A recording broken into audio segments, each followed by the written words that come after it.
আসসালামু আলাইকুম সুপ্রিয় দর্শক মণ্ডলী, পাবনা সরকারি এডওয়ার্ড কলেজ মাঠে আজকে বাংলাদেশ জামায়াতে ইসলাম কর্তৃক এক সুধী সমাবেশের আয়োজন করা হয়, যেখানে জেলার বিভিন্ন উপজেলা বিভিন্ন অঞ্চল থেকে অসংখ্য অগণিত মুসলমানদের উপস্থিতি লক্ষ্য করা যায়। উক্ত সুধী সমাবেশে প্রধান অতিথি হিসেবে উপস্থিত আছেন বাংলাদেশ জামায়াতে ইসলামের আমির ডাক্তার শফিকুর রহমান। এ সুধী সমাবেশের কিছু চিত্র আপনাদের মাঝে তুলে ধরছি। মাস্টার টিভি বিডির সাথে থেকে আপনারা এই সমাবেশটি উপভোগ করবেন। ধন্যবাদ।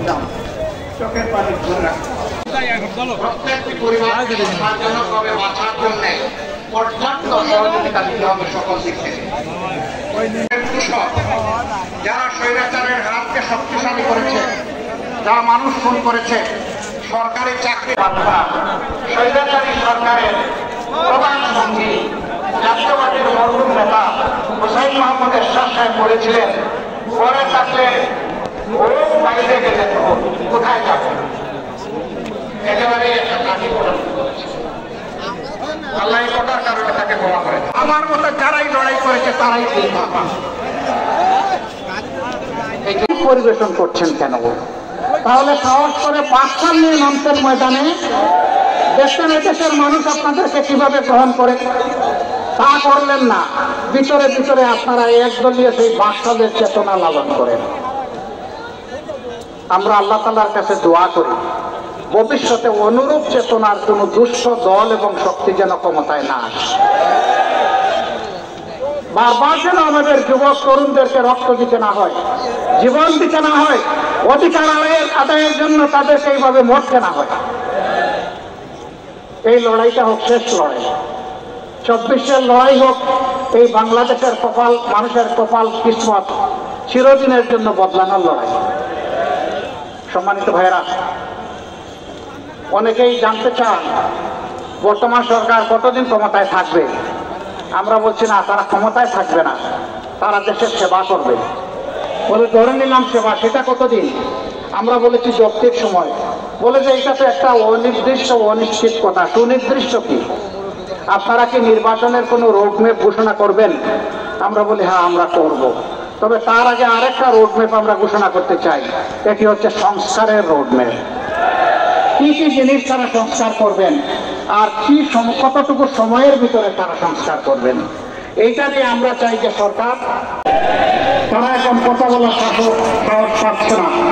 হ্যাঁ, আমাদের উপর শাসন চালিয়েছে, কিন্তু আমরা গর্তে ঢুকিনি। আমরা আপনাদের সাথে ছিলাম, জনগণের পাশে ছিলাম, দুঃখ বেদনার অংশীদার ছিলাম। আমাদের দুঃখে আপনারা সাড়া দিয়েছেন, জনগণের দুঃখে আমরা আমাদের সামর্থ্য অনুযায়ী সাড়া দেওয়ার চেষ্টা করেছি। এদেশ থেকে আমরা পালিয়ে যাইনি, আপনাদের সন্তান হিসেবে আমরা এই দেশে ছিলাম। তারা এখন কোথায় গিয়েছেন আমরা জানি না। 2-1 ঠিকানা ছাড়া আমাদের জানা নাই তারা কোথায় গিয়েছেন, কেন গেলেন।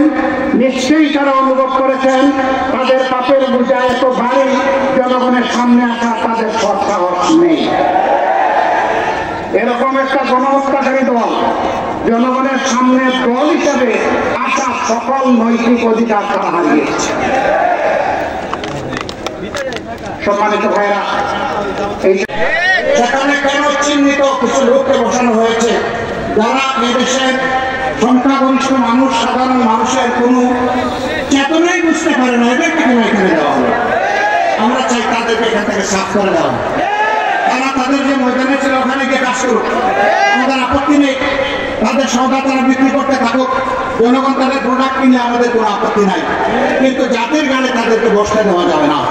এদের হাতে এই জাতির জন্য কল্যাণকর কোন শিক্ষা ব্যবস্থার রূপরেখা তৈরি হতে পারে না। শিক্ষা ব্যবস্থার রূপরেখা প্রণয়নের জন্য সেই মানুষদেরকে দিতে হবে যারা জাতির চেতনা ধারণ করে, যারা এই আগস্ট বিপ্লবের চেতনা ধারণ করে, তাদেরকে এখানে বসাতে হবে। সম্মানিত ভাইরা, আমি অনুরোধ করব সরকারকে, চলার পথে এরকম বড় কোনো দুর্ঘটনা ঘটানো উচিত হবে না। তাহলে জনগণের আস্থার জায়গাটা নড়ে যাবে, জায়গায় থাকবে না। আপনারা নড়ে গেলে বাংলাদেশ নড়ে যাবে, আপনারা ব্যর্থ হলে বাংলাদেশ ব্যর্থ হবে, আপনারা ব্যর্থ হলে বিপ্লব ব্যর্থ হবে। সুতরাং এই ব্যর্থতা